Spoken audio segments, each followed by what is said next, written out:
మామ hi.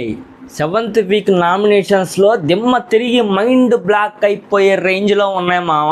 Voting analysis అయితే కనుక ఇరగొట్టేస్తాం. ఈ వీడియో అయితే కనుక మీ అందరికి ఖచ్చితంగా నచ్చింది మామ. వీడియో స్టార్ట్ చేసే ముందు అయితే కనుక మెయిన్గా శ్రీజ రీఎంట్రీ కావాలి అని అన్నోళ్ళు ఖచ్చితంగా మన ఛానల్ సబ్స్క్రైబ్ చేసే ఈ వీడియో చూడండి మామ. లైక్ కొట్టడం మాత్రం అసలు మర్చిపోవద్దు. మీరు ఎన్ని లైకులు కొడితే అంత శ్రీజ రీఎంట్రీ రావడానికి ఛాన్సెస్ 99.9% ఉన్నాయి. శ్రీజతో పాటు ఎవరు వస్తే బాగుండు, ఇద్దరికి అవకాశం ఉంది కదా. రీఎంట్రీ శ్రీజతో పాటు ఎవరికి వస్తే బాగుండని చెప్పి వాళ్ళ పేరు కూడా కామెంట్ చేయండి. సబ్స్క్రైబ్ చేయడం మాత్రం మర్చిపోవద్దు మామ. ఈ వీడియోలో అయితే కనుక తనుజతో పాటు ఉన్న కళ్యాణ్ ఒక్క సిచ్యువేషన్ ఆట అయితే కనుక మార్చేసాడు రా బాబోయ్ అన్నట్టుగా ఉంది మామ. ఇంకా ఈ వీడియోకి వెళ్ళిపోతాం. లైక్ కొట్టేసామా, నువ్వు కొట్టావని అనుకుంటున్నాను మామ. సబ్స్క్రైబ్ కూడా చేసామని అనుకున్న ఎక్స్పెక్టేషన్ 500 సబ్స్క్రైబ్ దగ్గరలో ఉన్నామా, చేసేసేయండి. మనకు చాలా సపోర్ట్గా ఉంటుంది. ఇంకా ఓటింగ్ ఎనాలిసిస్ అప్ టు నిన్న ఈవినింగ్ వరకు అయితే కనుక టాప్ లిస్ట్లో ఉన్నదైతే కనుక మన కళ్యాణ్ గారు, తనుజ గారు అయితే కనుక ఉన్నారు. దాని తర్వాత స్లోగా తనుజ గారు ఉన్నారు, సంజన గారు ఉన్నారు. బిలో వచ్చేసి మన రమ్య పికిల్స్, శెట్టి పికిల్స్, మోక్ష గారు, దాని తర్వాత సాయి గారు ఉన్నారన్నమాట. ఈరోజు రాత్రి అయితే కనుక ఎపిసోడ్ జరిగింది, మామూలుగా జరగలేదు. రాముని అయితే కనుక గేమ్లో తక్కువ టాస్క్లో డబ్బులు అతని దగ్గర ఉన్నాయి, రమ్య దగ్గర ఉన్నాయి. సో అల్టిమేట్గా నేను అనుకోవడం 99% రమ్య అయితే వెళ్ళిపోతుంది మామ. ఎందుకంటే కనుక తను అసలు గేమ్ ఆడట్లేదు, ఏం ఆడట్లేదు. వచ్చి ఆ లగ్జరీ ఫుడ్ ఆర్డర్ పెట్టుకొని తినడానికి హౌస్కి వచ్చిందారా బాబు అన్న రేంజ్లో 100% నాకైతే అనిపిస్తుంది. తన ఆట లేదు, ఏం లేదు. దట్టు హౌస్లో వచ్చేసేసి డీమాన్ పవన్ మీద తన అసలు గేమ్ లేదు, అసలు ఆడికి మైండే లేదు. వచ్చేసి లవ్ చేసుకోవడానికి వచ్చినట్టే ఉంది అన్నట్టుగా అన్నెసరీగా చాలా నెగిటివ్గా క్యారెక్టరైజేషన్ చేసినట్టు నాకైతే అనిపిస్తుంది. సో రమ్య మోక్ష అల్టిమేట్గా చూసుకుంటే తన గేమ్ 0 పర్ఫార్మెన్స్ అని చెప్పి నాకైతే 100% అనిపిస్తున్నామా. తనే ఎవిక్టెడ్ అయిపోవడానికి ఛాన్సెస్ ఉన్నాయి. ఈ రోజు ఈవినింగ్ కల్లా అయితే తెలిసిపోద్ది ఎవరు ఎవిక్టెడ్ అయిపోయారు ఏంటని చెప్పి టాక్ కూడా వస్తుంది. ఎందుకంటే ఆల్రెడీ ఫ్రైడే ఈవినింగ్ షూట్ అనేది స్టార్ట్ అయిపోతుంది మామ. రేపు ఈవినింగ్ షూట్ ఉంటుంది సాటర్డే. సో నా పర్స్పెక్టివ్ ప్రకారంగా, నా యొక్క అనాలిసిస్ ప్రకారంగా అయితే వీళ్ళే. ఎందుకంటే కనుక తను వచ్చిన వీక్ 1 నుంచి సుమనంతోనే క్లోజ్గా ఉంటుంది, ఎవరితో ఎక్కువ మాట్లాడట్లేదు. ఎవరైనా ఏమైనా వచ్చి ఫుడ్ అడిగినా సరే అది టాస్క్లో భాగం, ఎవరికి ఇవ్వలేదు, అది ఒక వేరే విషయం. దాని తర్వాత ఒకళ్ళతో నడుచుకునే విధానం సరిగ్గా లేదు. దట్టు అసలు హౌస్లో తను ఉండే ఆ వాకింగ్ స్టైల్ కానివ్వండి, ఎవరైనా ఏమైనా చెప్తే టపా ఏంటో దయ్యంలాగా చుచ్చు అని వెళ్ళిపోతూ ఉంటుంది. ఏంటో మీరు అబ్జర్వ్ చేశారో లేదో, తన ఫాస్ట్ మూవింగ్ అనమాట. అసలు ఎవరైనా జనరల్గా లేచి జస్ట్ 1 సెకండ్ 2 సెకండ్స్ ఆగి నడుస్తారు. తను ఏంటో అసలు లేస్తుండగానే పరిగెత్తే నేచర్గా నడుస్తుంది అనమాట. సో నడవడికలు ఓకే, దాని గురించి ప్రాబ్లం ఏం కాదు. తన ఆట పరంగా చూసుకుంటే అయితే కనుక అంత టూ గుడ్ ఏం కాదు, అంత టూ వరస్ట్ అయితే అనుకోవచ్చు అని చెప్పి నా యొక్క ఆలోచన. సో రమ్య పీకిల్స్ అయితే కనుక ఖచ్చితంగా ఆవిడైతే నామినేషన్స్లో ఉండడానికి 100% ఛాన్స్ ఉంది. అండ్ ఈ week double nomination, single nomination అంటే డబల్ నామినేషన్ పెట్టినా ఆశ్చర్యపోవాల్సిన నెసిటీ లేదు. ఎందుకంటే కనుక హౌస్ డేస్ అనేవి దగ్గర పడిపోతున్నాయి, వీక్స్ అనేవి తగ్గిపోతున్నాయి, జనాభా ఎక్కువైపోతున్నారు. సడన్గా ఎండింగ్లోకి వెళ్ళిన తర్వాత double nominations, mid week nominations కూడా జరగవచ్చు. So mid week nominations introduce చేశారు ఈ వీకే. రాముని ఖచ్చితంగా మధ్యలో వచ్చేసి మిడ్ వీక్ నామినేషన్స్ని ఇంట్రడ్యూస్ చేశారు. రామును లాక్కెళ్ళిపోతున్నాం అనగా చెప్పారనమాట. సో ఫైనల్గా మనోడైతే కనుక దడ పుట్టింది. మనోడికి అయితే కనుక మన అమర్దీప్ అజయ్ గారు వచ్చేసి మిడ్ వీక్ నామినేషన్స్ నేను తీసుకెళ్ళిపోతాను, నువ్వు బట్టలు ఏమైనా ఉంటే అన్ని తెచ్చేసి ఏమన్నా కోరికలు ఏమైనా ఉంటే తీర్చేసుకో. ఇప్పుడు బిగ్ బాస్ అయితే కనుక డోర్ ఓపెన్ చేసేసి చిన్న ప్రాంక్ అయితే చేశారు. ఆ చేసిన ప్రాంక్ మనోడైతే కనుక సుస్సు పడిపోయి దగ్గర. సో అంత expected is unexpected, unexpected is expected అని చెప్పి మళ్ళీ మన అమర్దీప్ అండ్ అజయ్ గారు వచ్చి అయితే కనుక ఇంట్లో కరడు గట్టిన రౌడీల్ని పట్టుకోవడానికి వచ్చేసేసి సో వాళ్ళ యొక్క పాయింట్స్ ఏవైతే ఉన్నాయో ఒకళ్ళ మీద డీటెయిల్గా చెప్పేశారు.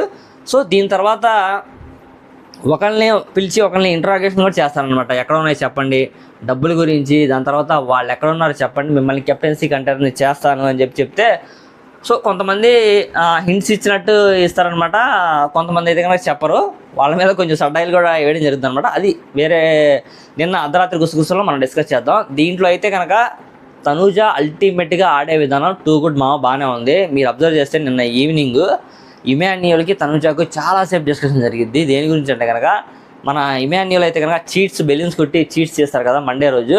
ఆ చీట్స్లో పవన్ కళ్యాణ్కి ఎందుకు ఇచ్చాను అని చెప్పి మాట వస్తుంది కదా, అది మనోడైతే కనుక రైజ్ చేస్తాడు. నేను తను ఏ పాయింట్లో ఉంది, తను ఎవరి వైపు మాట్లాడతాడు, తను ఏ పాయింట్స్ మీద నామినేట్ చేస్తాడని చెప్పి అని అంటూ ఉంటాడు ఇమాన్యుల్ అయితే కనుక. బట్ సడన్గా ప్లేట్ తిప్పేసరికి నేను ఆ ప్లేట్ తిప్పిన దాని మీద మాట్లాడాను తప్ప నిన్నేదో టార్గెట్ చేయాలని చెప్పి, నిన్నేదో బాధ పెట్టాలని చెప్పి అయితే కాదు తండ్రి అని చెప్పి వాళ్ళిద్దరు మాట్లాడుకుంటారు. అండ్ ఈరోజు జరిగిపోయే ఫైనల్గా 7th వీక్ కెప్టెన్సీ టాస్క్లో అసలు ఏం జరగబోతుంది ఏంటో చాలా భయానకంగా సిచ్యువేషన్ అయితే క్రియేట్ అవుతుందని చెప్పి నాకు అయితే అనిపిస్తుంది. ఇమాన్యుల్ తనుజాలోనే ఆట అయితే ఉంది మామ, అది మాత్రం 100%. ఈరోజు ఇమాన్యుల్ తనుజాని గెలిపిస్తాడా, తనుజ ఇమాన్యుల్ని అర్థం చేసుకొని తను ఇమాన్యుల్ని గెలిపిస్తుందా అని చెప్పి సస్పెన్స్గా ఉంది.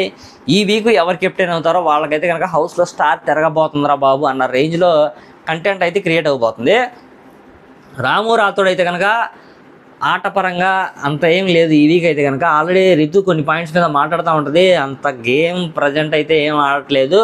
దట్టు హౌస్లో ఈ ఏదైతే టాస్క్ ఉందో డబ్బులు ఎక్కువ సంపాదించుకున్న దాంట్లో మనోడైతే కనుక ఇన్ని రోజుల నుంచి ఆడుతున్నాడు, అసలు ఆటే లేదు. మరీ టూ మచ్ వరస్ట్గా ఆడుతున్నాడు మనోడైతే కనుక.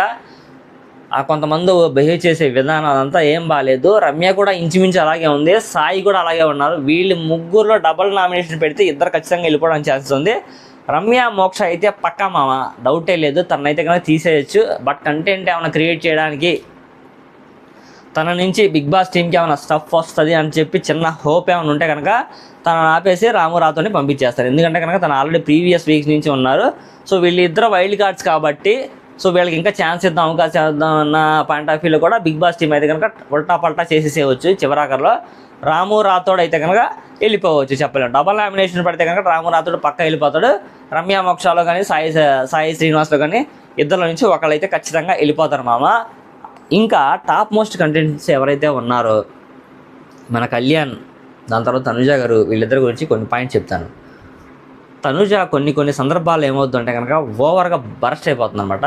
సో ఆ బరస్ట్నెస్ అయితే కనుక తను తగ్గించకపోతే ఆవిడ ఎవిక్టెడ్ అయిపోయినా నెక్స్ట్ వీక్ చెప్పలేం. ఇప్పుడు కెప్టెన్సీ కంటెంటర్ అయ్యి నెక్స్ట్ వీక్ అయితే సేవ్ అవుతుంది. So next week 8th week అయితే సేవ్ అయింది. సో 9th వీక్లో ఎంటర్ అవుతారు. ఆవిడకైతే కనుక మామూలుగా పడదు. ఇప్పుడు 7th వీక్ అయిపోతుంది. 8th వీక్లో తను నడుచుకునే విధానం ఎలా ఉంది ఏంటని చెప్పి చూసే 9th వీక్లో ఆవిడ ఉంటుందా వెళ్ళిపోద్దా అనేది ఖచ్చితంగా డిసైడ్ వీక్ అయితే అయిపోద్ది. అక్కడైతే కనుక ఆవిడ అదే విధంగా రాము రాథోడ్ ఇంట్లో ఉండి తన మీద చించుకుంటా కేకలేసుకుంటా చేస్తే కనుక ఖచ్చితంగా ఇంకా అది తీసుకోలేరు ఎవరు జనాలు అయితే కనుక. ఇక ఫైనల్ స్టేజ్ వచ్చేసింది కాబట్టి ఎవరి గేమ్ వాళ్ళైతే కనుక ఫ్రంట్ ఫుట్ వచ్చేసి ఆడేయాలి. సో వీళ్ళు ఉన్నారు. దివ్య నిఖిత గారి యొక్క ఆట విధానం చాలా బాగుంది. దట్టు ఏంటంటే కనుక మన సంజన గారి మీద, దాని తర్వాత సంజన గారి మీద మెయిన్గా వీళ్ళకైతే కనుక వీళ్ళంతా గ్రూప్గా ఫామ్ అయిపోయారు. సుమన్ అన్న, తనుజ, సంజన, రాము ఒక టీం. భరణి గారు కోచింగ్ ఇచ్చిన టీం ఒక టీంలా ఫామ్ అయిపోయి సంజన గారిని ఇమాన్యుల్ని టార్గెట్ చేయండి అన్నట్టుగా ఏమైనా చెప్పి హింట్స్ ఇచ్చారా, అలాగే ఆడుతున్నారు వీళ్ళైతే కనుక. అసలు దివ్య నిఖిత కానీ అయితే కనుక బాబోయ్ అస్సలు అనుకోలేం. కానీ డైరెక్ట్గా ఇమాన్యుల్ని బార్నీగా నామినేట్ చేశారు కదా, డైరెక్ట్గా ఇమాన్యుల్తో పోటీ పడలేక ఇమాన్యుల్ దగ్గర ఉన్న పర్సన్ని డైరెక్ట్ అటాక్ చేస్తున్నారు వీళ్ళైతే కనుక. సో నిన్న అయితే కనుక అసలు మామూలుగా లేదు. దివ్య నిఖితాకి సంజన గారు అయితే కనుక ఒక రేంజ్లో పడింది. సుమన్ అన్నకి అయితే కనుక గట్టిగా ఇచ్చి పడేసింది సంజన గారు అయితే కనుక. నువ్వు వరస్ట్, అసలు నువ్వు ఏం కెప్టెన్ వారా బాబు, నీ కెప్టెన్సీ అయితే పెద్ద నువ్వు ప్రామిస్లు చేయడం తప్ప ఏం లేదు, వేస్ట్ అసలు అని చెప్పి ఇండైరెక్ట్గా ఇచ్చేసింది ఆవిడైతే కనుక. కళ్యాణ్ ఆట వచ్చేసరికి మరి నాకైతే అనిపించేది ఏంటంటే మామ కొన్ని పాయింట్స్ మంచిగానే పెడుతున్నాడు. తనుజాన్ని అడ్డు పెట్టుకొని మనోడు కొంచెం అంటే చిన్నప్పుడు మనకి ఒక సందర్భం ఉంటుంది, ఎగిరే తాబేల్ని పట్టుకొని అందరు పైకి వెళ్ళిపోతారు అన్నట్టుగా మనోడు కూడా ఒక తోక పట్టుకొని పైదాకా వెళ్తున్నాడు. మనోడు ఆ తోక వదిలేసి తన ఆట ఆడితేనే ఫైనల్గా వెళ్తాడని చెప్పి తెలుసుకొని మారితే బాగుండని చెప్పి నా యొక్క సజెషన్ మామ. ఇది ఓటింగ్ అనాలిసిస్ అయితే కనుక. ఈరోజు టాప్లో ఉందైతే కనుక కళ్యాణ్, తనుజాని, బిలోలో ఉంది, దాని తర్వాత సాయి శ్రీనివాస్ అండ్ రమ్యానే. వేరే అప్డేట్స్ సూన్ ఏమైనా వస్తే కనుక చెప్పలేము. అటు ఇటు టిల్ట్ అయిపోతే కనుక అటు ఇటు ఎప్పుడు ప్లేట్ మారిపోతాం మనం చెప్పలేము. ఏమన్నా అప్డేట్స్ వస్తే కనుక ఖచ్చితంగా మీ ముందరికి వచ్చినట్టు మీ ముందుగా తెచ్చేస్తాను మామ. ఖచ్చితంగా లైక్ చేయండి, సబ్స్క్రైబ్ చేయండి మన ఛానల్ అయితే కనుక. మనకి ఛానల్ చాలా సపోర్ట్గా ఉంటుంది. Thank you so much.